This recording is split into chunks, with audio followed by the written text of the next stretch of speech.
punk-ass kid. And he hasn't showered in like probably weeks. You smell that? Greatness. Oscar. 3 Oscars. I got 3. Skirt. Hi everyone, welcome back to my channel. My name is Stephanie, and today we are back with another dun mukbang. Woo. Boo. No, honey, you gotta get on the stage. Bitch, I will punch you. Today I'm very excited because I feel like it's actually been months and months since I've had Jollibee and did a Jollibee mukbang. So today I tried to get the biggest variety. All of the Jollibee is right here. Actually, not really, because a lot of the stuff was unavailable, such as the Spam sandwich, the corned beef sandwich. I think there was 2 other things. They had some sort of coconut cooler that was unavailable, and so I'm missing like 4 or 5 things. Why do they all sound so good? I know. I was so excited for those. But we have the Chicken Joy spicy fried chicken from Jollibee. We have the palabok shrimp noodles. We've got the Jollibee spaghetti. We've got the chicken dippers with mashed potatoes. We've got the I don't know what it's called, but in Korean we call it hamburg steak. I think it's Hamburg steak. Hamburger steak? Yeah, pretty much. And then we've got the Aloha Yum burger, which is the one with the pineapple inside that we really liked last time. Yes. And then we've got the Yum, like the biggest Yum burger, because I think there's different sizes. Obviously, I didn't get all the sizes. And then this is the Halo. I'm not sure what a Halo is. I don't know. It kind of looks like mochi consistency. Amazing. And then we also have the peach dessert. So I guess without further ado, we also have some fries. Let's jump into it. And just like having this little Jollibee, I've decided I'm gonna hold off on having my own Jollibee. The only thing I'm gonna be pregnant with is a Jollibee for the time being, and thankfully this process has become much smoother and much more affordable and convenient with the help of today's sponsors of the videos. If you guys don't know about Simple Health, you're new to my channel, bitch. If you guys have never heard of Simple Health, I'm actually gonna link them in the description, because Simple Health is a way for all women to get convenient, affordable, and confidential birth control. And so the way that Simple Health works is you click the link in my description, you fill out your health profile. Now, once you fill that out, according to all of your answers, all of your lifestyle choices, there's actually licensed OBGYNs and physicians that are going to take a look at it and say, hey, I think this birth control, there's actually 100 different types that Simple Health carries of the pill, the patch, the ring,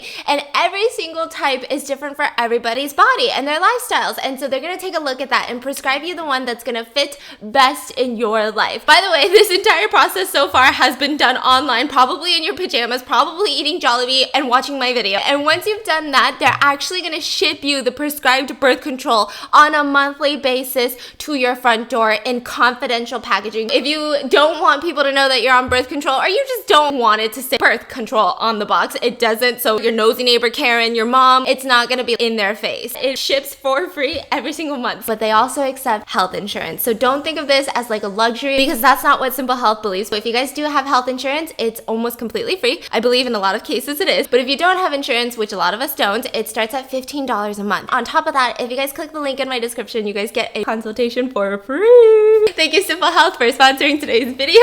And let's put a Jollibee in my baby, in my belly. I don't know where to start. Where are you gonna start? I'm gonna start with this. The dessert. So this is a reusable straw. Oh my gosh. Whoa, there's like a layer of...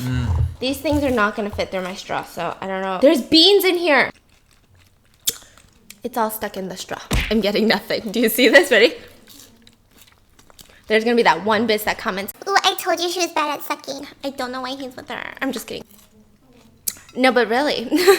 Seriously. Seriously, to which part? I'm going with some... spicy chicken. This is my favorite, like, fast food chicken. Is actually Jollibee chicken. They do it so well. You good? I'm good. I don't know where my fork went. Oh, it's right here. Are you getting that old that you put your fork in the spaghetti? Honey, have you seen my fork? Spaghetti is so good. Okay. Or not spaghetti. What am I eating? Chicken. Oh God. What do they call this again? Palabok noodles. I say it like I know, but I could be wrong, so please correct me in the comments. Glass noodle. But do you like it? You guys eat this in Korea? Mm-mm. Never? Really? Oh, we could actually eat a lot of these glass noodles. No, we do eat glass noodles, but not like this. No.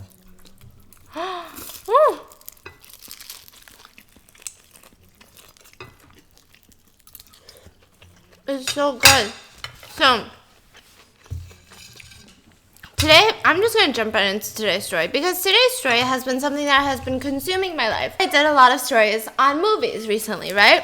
And everyone wants to know about these stunt doubles. They're like, ooh, I want to know more about actors who almost died on set.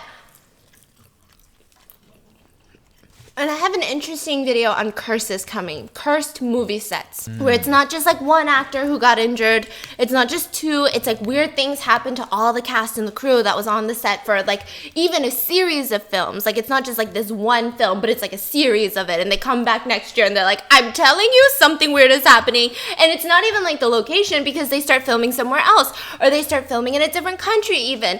And some weird shit keeps happening. But I feel like maybe before that, we need to get into the mind of an actor, get into the mind of an actress, and what it takes to be a good one.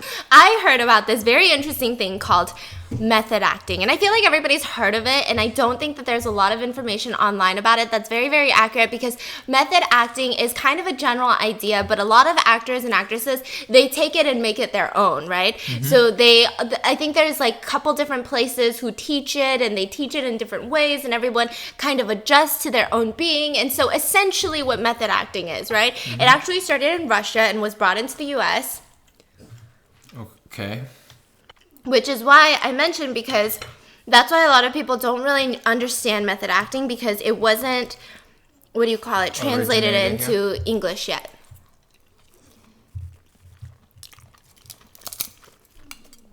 So some guy started teaching it, but how do you know it's like the true method acting, you know?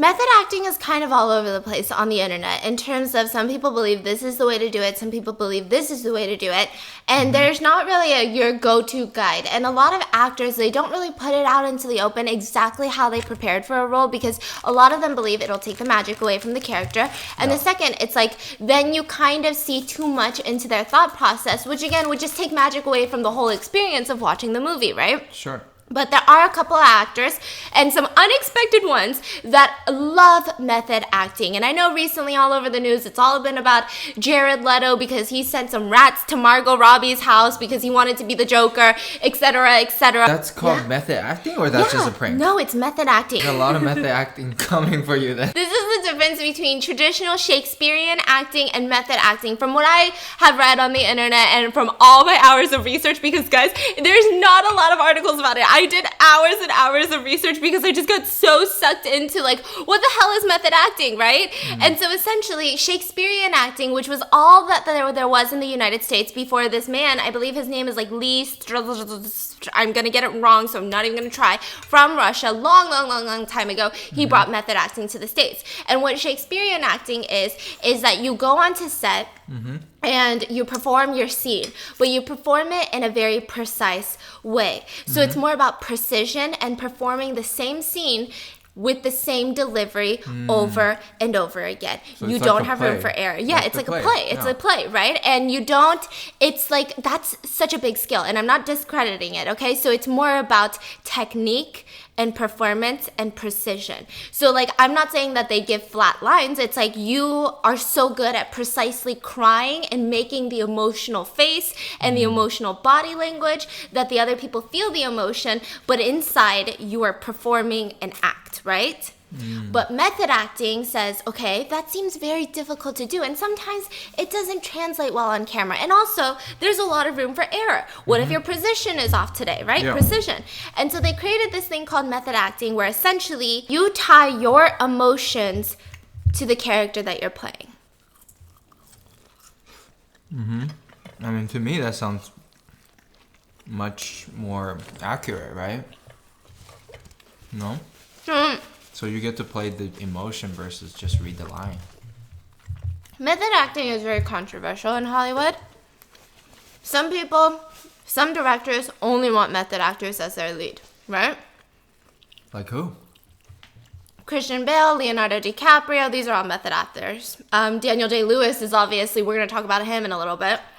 Shia LaBeouf is considered one. Kate Winslet. All the actors, they kind of talk about this and they say, I support it, and then the others say, I don't support it. Yeah, and some directors hate it because it's fucking annoying on set. because you never leave your character. A lot of method actors, if your film takes 3 months to shoot, you will be that person for 3 months even at home. And that's why it went viral, because Kate Winslet, she was filming a movie where she had a German accent, right? And she would go home and she didn't want to lose the German accent. Yeah. And so she would just start talking to her kids in a German accent, and her kids would be like, what happened to mommy? Like, what the hell is going on, right? So Mommy wants a Grammy. Yeah, mommy wants a Grammy. Method acting is what I would call beauty in hindsight. That's what a lot of Redditors call it too, right? Which means if you are a method actor and you deliver a method acting performance in a film and you win an Oscar, people in hindsight will be like, damn, that person takes acting to a new level. They're so dedicated that they're a method actor. On the other hand, you have people like Shia LaBeouf and Ashton Kutcher who are considered method actors, but they never really get critical praise for their roles. I mean, they have a few roles that they did get critical praise, but a lot of them they don't. And so a lot of people will look back and be like, you did all of that for this shitty ass performance. And they'll be like, you are more of a burden on set than you are an asset. Whoa. Yeah, is what a lot of people will say about those two. So they two. think their acting is bad even though they try method acting. And they think so highly of themselves. They're like, I'm a method actor. It's almost like in Hollywood, it's supposed to be like, I'm a method actor. Like, I'm method. I'm so into my roles, you know? But yeah. It's like LA girls. Organic. Like, organic. Don't fuck with it. What they want you to do in preparation for the role is to really understand your character, right? And so let's say you're playing, I don't know, let's say you're playing a villain, right? And you're not a villain in real life. So how do you portray that character on screen with finesse, with such emotion that it makes sense? Well, what they want you to do is to tie your emotional experiences. So every villain typically has an emotional backstory. And so instead of just being like, oh, okay, this is why they do things, you have to tie one of your most traumatic emotional backstories and relive it and try to feel those emotions, but in this character form. So it's a very weird thing. It makes a lot of sense. I support. But then you have people who are super skilled that aren't method. Like, I don't believe Margot Robbie is a method actor.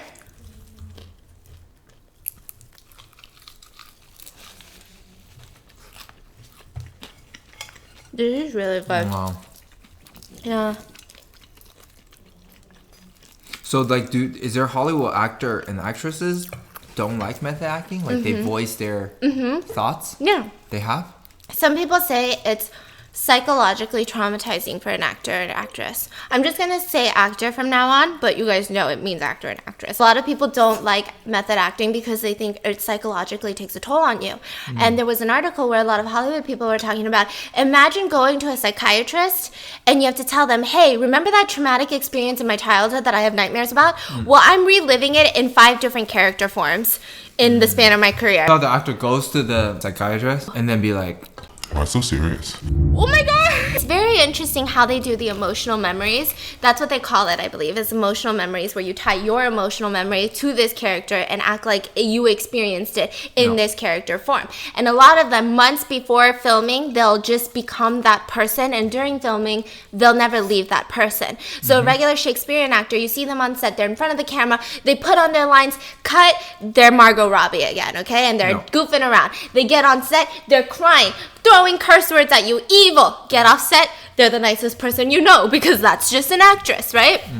But method acting, most of them stay in character during the entire filming session. So that's about 3 months of being somebody that you're not. Whoa, no. It's that's like a Jello?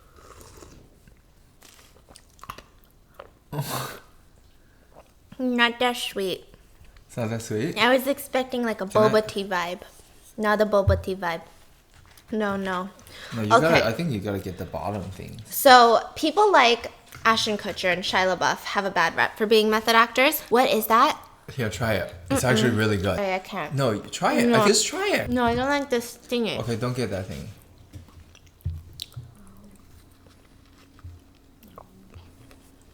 Right?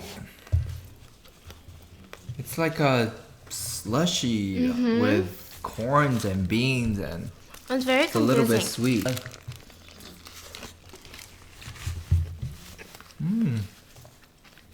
I like that.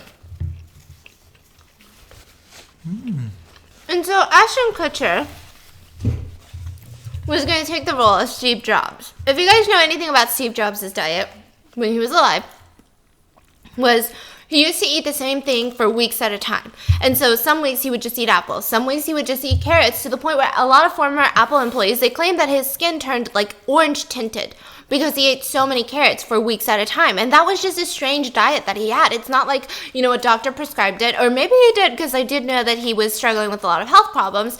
But I mean, it was just a weird thing. Ashton Kutcher, being a method actor that he is, he decided, you know what I'm gonna do? I'm just gonna eat a lot of apples and fruit before my filming, just so I can understand the mind of Steve Jobs and eat everything that he ate. Well, he became hospitalized because it was way too much stuff in his pancreas of just eating fruit for weeks at a time, and he became the laughingstock of Hollywood for a little while, because you get hospitalized for eating fruit, then he goes on to play Steve Jobs, it comes out, and everyone's like, you are the worst Steve Jobs we've ever seen. That was the shittiest job that you could have done on being Steve Jobs. Yeah, and so then everyone was like, and you went to the hospital, and you were doing method acting. And this is just the general reception that he received, right? That sucks. Yeah.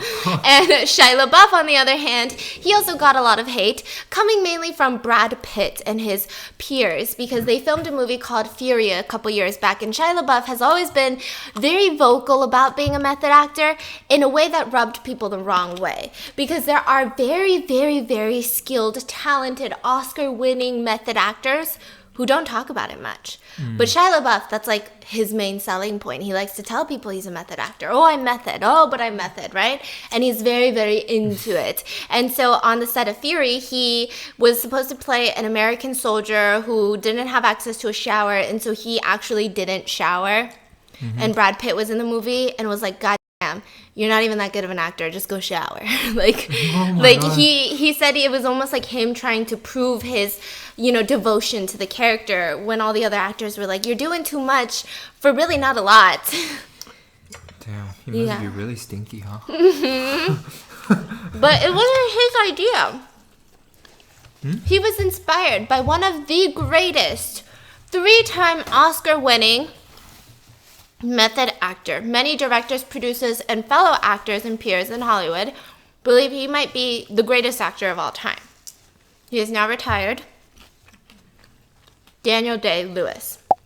You might know him from playing Abraham Lincoln in Lincoln, which there's a lot of funny stories about that movie. So before we go on to Daniel Day-Lewis, I just want to start with Christian Bale, because Christian Bale is a very well-praised, highly known method actor, one that we might associate better with, because I feel like Daniel Day-Lewis was around, and his intense method acting stage was probably prior to us watching movies, because he's a little bit older. He's like 62 now, I believe, or 63, whereas Christian Bale, he played Batman bits, right? And so everybody loves Christian Bale, and he has been a method actor way before he played Batman, and he actually had one of the most extreme makeovers in Hollywood to date. Bodybuilders, everybody praises Christian Bale on his transformation between 2 movies. So Christian Bale has come out as saying that, you know, I like to be a method actor because I see other people who aren't method actors, and I see them on set, and they deliver tear-dropping, jaw-dropping performances. But I can't do it, because when I get on set, I just know that I'm Christian Bale, and I start giggling, and I'm like, this is stupid. Like, how am I gonna be like, I'm Batman when I'm Christian Bale, you know? And so he's like, that's the reason I have to do method acting. And so one time he took it a little bit too far or took it really well, I guess, is when he was playing a guy by the name of Trevor in The Machinist. Why does that sound kind of familiar? What is it about? It's about a social recluse by the name of Trevor. He has major insomnia, severe insomnia, and he's very paranoid. It's a psychological thriller, okay? And he has a lot of psychological problems. He gets into a car accident, and this causes him to go into a deeper isolation, but this time he has this crazy, just paranoia, severe, just on edge all the time, not sleeping, not eating. Yeah. And so Christian Bale lost 62 pounds for this role, to the point where you could see every single rib in his body. and he couldn't even walk up one flight of stairs. How long did he do that? Like very quickly? Pretty quickly.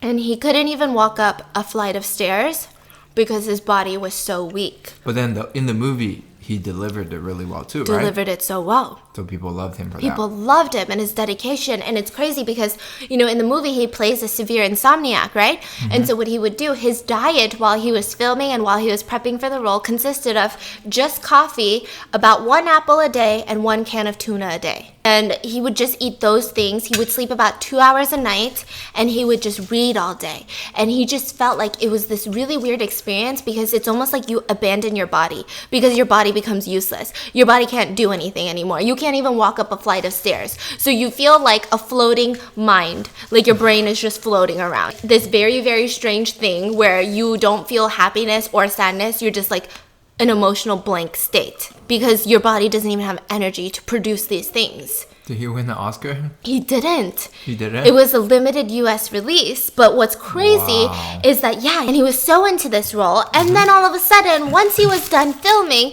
right, he's like super, super skinny, unhealthy skinny, no muscle in his body, can't even walk up a flight of stairs. Yeah. Christopher Nolan said, hey, I'm gonna need you to be Batman in 6 months. And he said, "Bitch, what?" Okay. Like, I'm about the size of an actual bat right now, not a superhero, okay? Yeah. And so then Christopher Nolan was like, yeah, I'm going to need you to gain about 100 pounds of muscle in 6 months. And so Christian Bale went from being rib cage skinny and within 6 months gained 100 pounds of pure muscle. What? And he said it was one of the hardest things he did because the first day he got into the gym with the trainers, he had wrecked his body for the machinist, right? Yeah. And so he said when he went in, he couldn't even do one full push-up because he had no muscles. He couldn't even walk up a flight of stairs, guys. So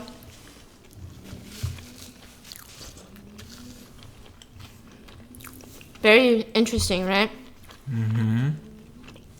And so he gained 100 pounds of just straight muscle. This is where I'm saying producers, directors, peers, and even like bodybuilders who aren't even in Hollywood consider this one of the craziest, most successful transformations. In 6 months, I don't know if doctors say though, I don't know if it's healthy, but Yeah. I mean, just in terms of like transformations, extreme, right? Yeah. And then when he went to Christopher Nolan after 6 months and now he's Batman, he said, okay, you're a little bit too bulky, so I'm gonna need you to lose like 25 pounds. Are you serious? And so right before filming, he was like, God He's like, damn. okay, give me 1 day. And so he lost weight again. Holy moly. Yeah, he's super method, right? And another reason that a lot of people like Christian Bale, considered like the counterparts of like Shia LaBeouf or, you know, Ashton Kutcher, is that there's just so many amazing stories from the cast and crew. I think that's also a reason that some people hate or love method acting. So when you have a cast and crew who doesn't really respect what you do, then they're going to be like, okay, this guy was so annoying, like he was so high maintenance, you know? But then if they respect what you do and you're so good at it, they're like, God, that's why he's good at it, right? So it's just all about perspective, I think. And then maybe you could say skill, because I mean, I love Ashton Kutcher. I think he's attractive. Same with Shia LaBeouf. But I don't think that they really run the same path as Daniel Day-Lewis and Christian Bale. You know, they're just a different genre of acting, you know? He's chewing very hard because he's like, this seems controversial. But most people would agree. I have no idea, so. Well, that's what most people on the internet would agree. Oh, okay. Okay. So Okay. it's not my idea, I swear.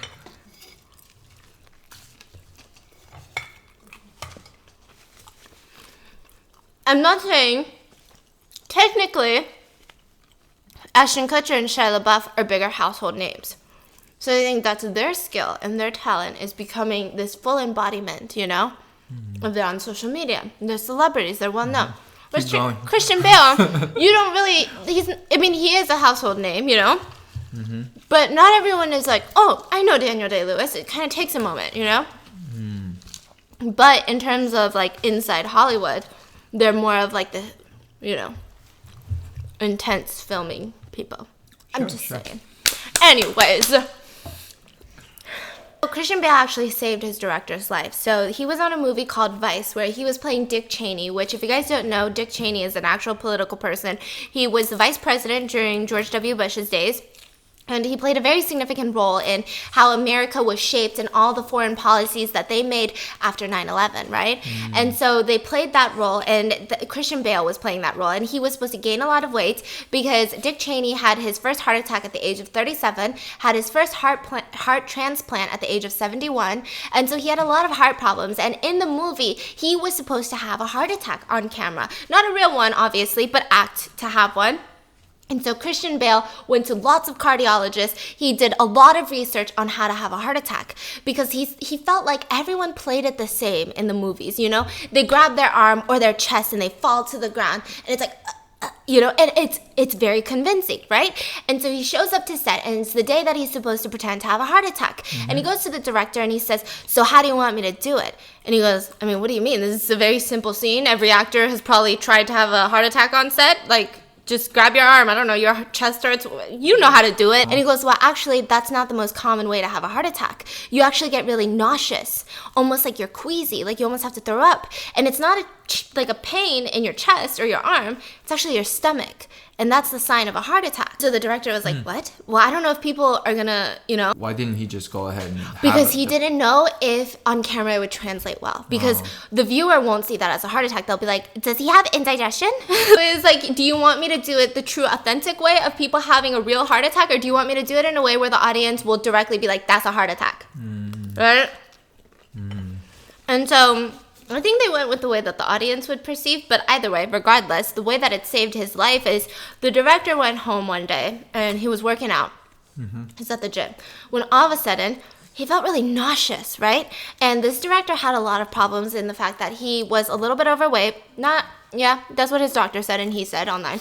And he also smoked a lot. So his heart and his lungs were not in tip-top shape, right? And so he felt queasiness and he was like, oh, this feels weird. And he's like, but it's not like an indigestion weird. Like it's kind of like a, oof, it hurts, right?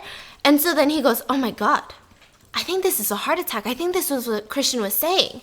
Like you're just going to get queasy and it's this weird queasiness you've never experienced. And so he runs to the locker room and he downs some baby aspirin, which is supposed to help your heart recover, right? He calls his wife calls 911, rushed to the hospital, and the doctor said, because you identified this was a heart attack and you took baby aspirin and you came here immediately because it wasn't enough pain for him to be like, take me to the emergency room, I'm falling, right? It was just like, ooh, this is weird. Your heart had no damage. Wow. But you did have a heart attack. And he was like, if I didn't know that, because I always thought it was an arm or a chest thing, I would have been like, man, I ate something weird today and just been like cramping all day and my heart would have just been severely damaged because I didn't do anything. Yeah. And so, I mean... If he believed those actors and actresses that he hired. Yeah. And so he was like, God damn.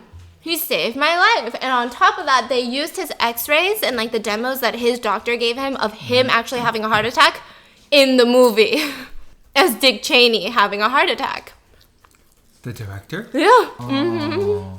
Very interesting. Method acting. But nobody compares to the iconic Daniel Day-Lewis. And I feel like you guys are going to be like, who the hell is Daniel Day-Lewis? And like, same, right? And the reason that a lot of people say it is that you don't know who Daniel Day-Lewis is, but everyone in Hollywood loves, respects, and thinks he's the best actor. So why don't we know him? Why can't we be like, the best actor? Ooh, I can already imagine like Robert Downey Jr. in my face. Not saying he's the best actor, but like, you know, you should know this person, his face immediately.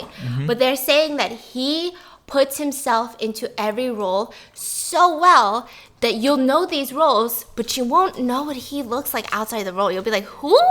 Think Abraham Lincoln. When Abraham Lincoln came out? You mean just Lincoln? No. When that movie came out. Yeah, Lincoln.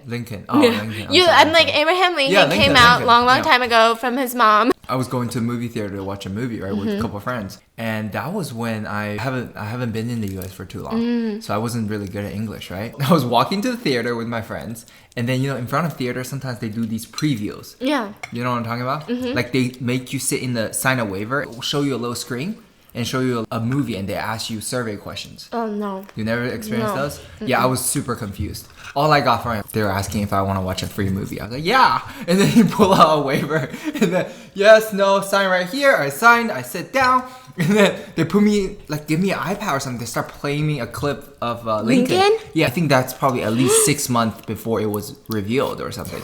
So I'm looking at this Lincoln. And then it started playing. You know, they all talking in very old school language that I had zero clue what it was about. And that was the longest video. I think it was like 5 to 10 minutes of them just talking and talking and talking with no actions. You know, he's just standing next to me and just breathing on my neck. Super uncomfortable watching this. Has no clue what the heck is going on. And then afterwards, he has pages of questions. Do you like it? What did you think about this? What did you... I'm just standing there sweating bullets. What did you say? Did you say you liked it or no? I don't remember. I was so traumatized by that movie. When the movie finally came out, I was like, oh, that's what it was about. Vince! And I never watched it. Oh my god! Yes, I hate that movie. Don't say that! I never watched it and I was so traumatized. I need to rewatch it. Why? You watched it? Amazing. And it was when I didn't care about like historical films. Like I was all about like Paranormal Activity. It was like big back in the day, you know? But I watched it because everyone was telling me, you gotta go watch it. You gotta go watch it. I watched it and I was like, why am I crying? I don't even... And it was so, so good. So Daniel Day-Lewis has always been one of those actors who has been known for method acting. You could say he is one of the forefront leaders of method acting along with Jack Nicholson, who played the guy in The Shining, right? The scary dude. The one that like peeps through the doors like... Where are you? You know that one. You know that one. And so Daniel Day-Lewis was born in the UK and he got his first start in the door. His parents are well-off family members, right? Okay. And I believe he's like dual citizenship with Ireland. It's a long story. And so his first movie that he wanted to be in was this movie in the UK, small budget film called My Beautiful Laundrette. Now, before he did this, he did a lot of films, did a lot of plays. And so he wanted to play this punk kid is what they call it, punk ass kid in the movie. And he's known from like a very proper family and he looks very proper. He speaks very proper. How the hell is he, you know? And then the director was like, this dude is literally a first-time performer. Like, he hasn't really done any big films, like no big movies, so I really can't trust his acting ability. Like, he's just telling me he can do it, and I don't really believe it. And so he was like, whatever, I'm not going to cast him. And then he gets a letter in the mail. The producer gets a letter in the mail that says, if you don't cast me, I'm going to break both your legs. And he goes, what the hell? Is this a threat, right? And then Daniel Day-Lewis shows up onto set where they're starting production, and he's decked out in a punk-ass kid uniform, and suddenly he's got like this South City accent that he's supposed to have in the film, and he's just playing it so well, talking to the producer as if he's already that character. Like, give me this job, you know, like I can do it, you know, I'm not gonna fuck up, you know, like saying all of these things. And he's like, just seeing the transformation that he did, I was like, I gotta hire this guy. Like, I don't even know what he's capable of doing. And then later on, he was like, good thing I hired him, because he went on to do some of the most iconic things for movies. Now, this is where it gets confusing. Daniel Day-Lewis is alive and well, and a lot of people that he worked with are very alive and very well, right? But the fact of the matter is, it's all like legend almost. Legend has it he did this. Legend has it he took method acting this way. So it's almost like this crazy feeling of, did he actually do these things or did it not happen? Because there's, you know, accusations of broken ribs. You know, the first one is that he learned the language Czech for a movie, right? He became semi-fluent in it. But get this, the whole movie is filmed in English. So why did he learn that language? It's because he was going to play someone who spoke in English but was from that area, and so he needed to have an accent, he said. He wanted to do it so well and so amazing that he learned a language that he was not going to speak one sentence of in the actual film. It's very confusing. Like, he takes his craft to another level. And then there was this movie called My Left Foot, which is what I believe he won his first Oscar for. And he's playing this man who is an artist and a writer and an author and all of these things, and he was actually born with only control, completely paralyzed from the neck down, and just control in his left foot. And so he did a lot of painting with his left foot, right? And so he actually learned how to paint with his left foot, but that's not even the crazy part. He actually refused to get out of his wheelchair during the entire months of filming. And so the cast was almost a little bit upset with him because this was before he won his first Oscar. So they were like, this person who is not even critically acclaimed by the Academy Awards is coming up onto set, calling us. We got to go outside. We got to take his wheelchair and him out of the car, and he can walk. They're like annoyed, and they would do these things where when you're on a set, you're not just like in the house. Like even though the movies make it seem like you're in a house, right? There's literally wires for this. This camera needs wires. This needs wires. There's wires all over the ground, just not in camera view. And the wheelchair wouldn't go over the wires. So every different scene and every different set, they'd have to carry him over the wires on the wheelchair. He also didn't have control of his hands in the movie, and so he would force his cast members and crew members to spoon feed him on set. And he would, if you talked to him and didn't call him by his film name, he wouldn't respond to you. And he would only refer to you by your film name. And he would do all of these things, and the cast and crew, they were losing their marbles, right? They were like, oh my God, I'm so annoyed. Like, I didn't sign up for this, you know? And so he was saying that the reason he needed to do that for something like this is because he needed to feel as embarrassed as one would in a wheelchair. Does that make sense? And so he said some of the nuances in the film that you sense of this person's depth of character comes from, you know, when you're in a wheelchair, a lot of people don't realize, but everything is slightly embarrassing. The whole scene of, you know, some dudes from the crew picking up his wheelchair while he's in it and moving it was kind of embarrassing to him.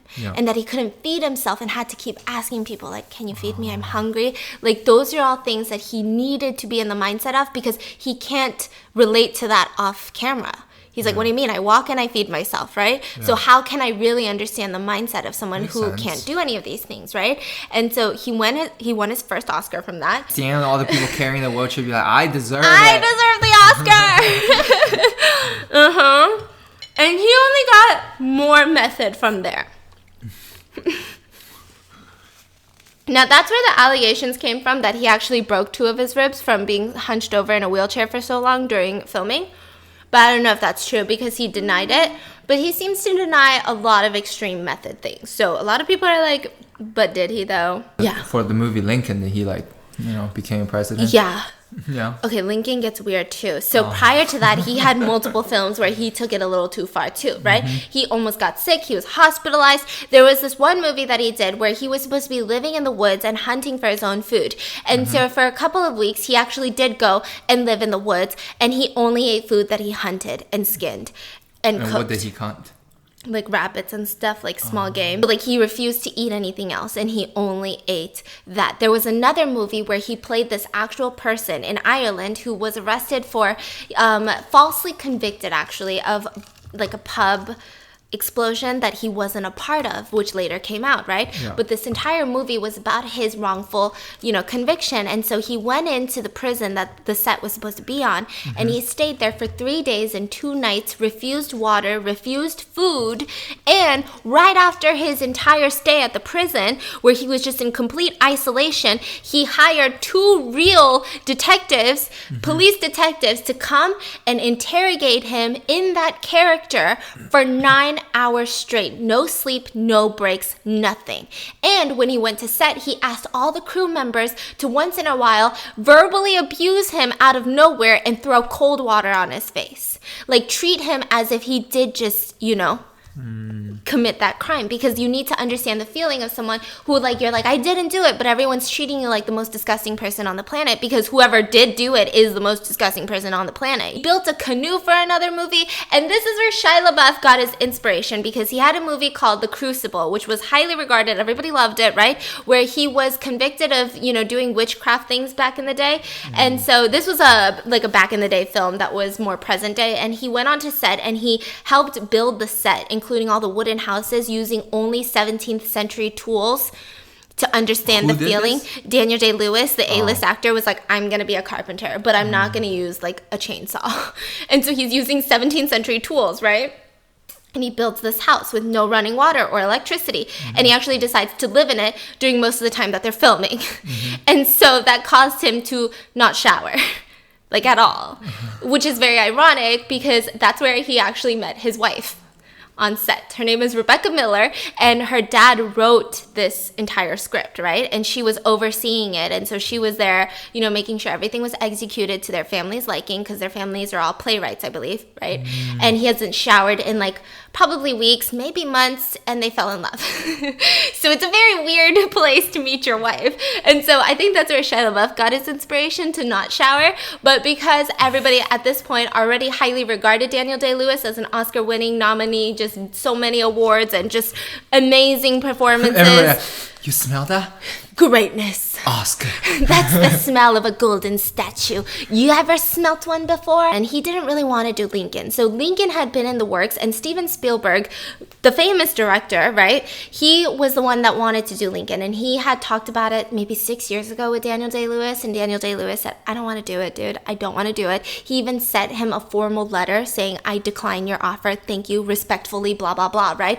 And Steven Spielberg was like, no, you're going to do it. You're going to do it. You're going to do it. You're going to do it. And so he said, okay, then I'm going to need about a month to get ready. Or I think it was a lot longer than that. And he read over 100 books about Lincoln, okay? And he studied all of his photographs. He studied the way he walked, the way he did things, right? He read so much about Lincoln.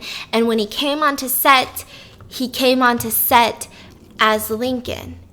And everyone had to refer to him, even when the cameras were off, President Lincoln, as Mr. President, including Steven Spielberg. He would text people because he couldn't really avoid it, but he would text in the olden day words, and he would sign off as if it was a letter. So like imagine texting your wife and she'd be like, are you gonna be home for dinner? And he would say these beautiful things like, 63 years ago, I wouldn't have been able to make it, but today, my love, for you, I shall be there. Yours, love, A, because Abraham Lincoln, I think, signed off as A or something. It worked because I believe that got him his third Oscar, which he's the only male that won 3 Best Actor Oscars ever. That won him his third one, I believe, and it was very interesting because a lot of people said that they weren't excited for Lincoln because they thought it was going to be a celebrity dress-up party. Right? Because it's like, okay, you're Abraham Lincoln, sure, right? But then, really good. Oh my God, amazing.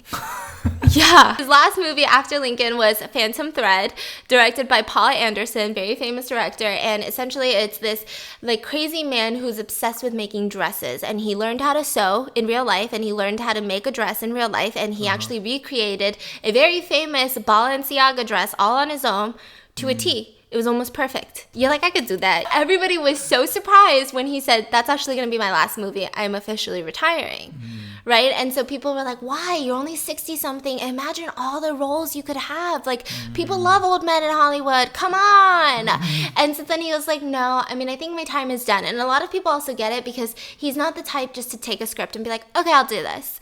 Like, he gets so into the role. And then people are like, just imagine how many lifetimes Daniel Day-Lewis has lived, you know? Because he really gets into the character. And so now he's fulfilling his dream of woodworking, and he's building furniture. Yeah, he really loves woodworking. That's his passion. And so he's going to go build some wood rocking chairs. I love wood rocking chair too. But he's going to build them. He's building? Yeah. I would like to build them too. DIY. But he also has 3 Oscars. He said,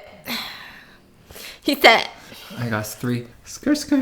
oh my God, we gotta go. Thank you so much for watching today's video. Let me know in the comments, would you rather watch a movie where you know someone was a method actor or where they weren't? Does that impact the way that you view a movie? And if you are an actor or want to be an actor, would you ever go into method acting? I hope you guys enjoyed. Make sure to check out Simple Health and your free consultation linked in the description. I'll see you guys tomorrow. Bye.